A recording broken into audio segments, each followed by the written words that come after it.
বন্ধুরা দেখতে পাচ্ছেন ডিজিটাল পদ্ধতিতে ধান মাড়াই।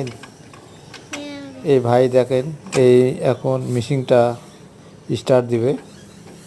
মেশিনের মধ্যে হয়তো খড় বেঁধে আছে, সে একাই স্টার্ট দিতে পারছে না, আর একজন হয়তো লাগবে।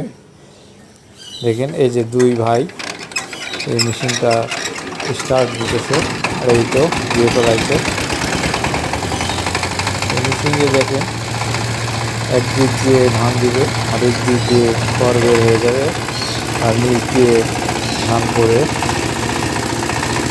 দেখেন এদিক দিয়ে ধান দেওয়া হচ্ছে।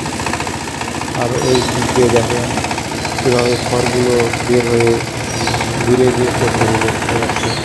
কত সুন্দর আধুনিকায়ন, আধুনিক পদ্ধতি।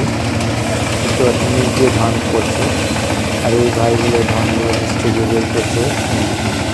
ভিডিওটি কেমন লেগেছে আপনারা কমেন্ট করে জানাবেন।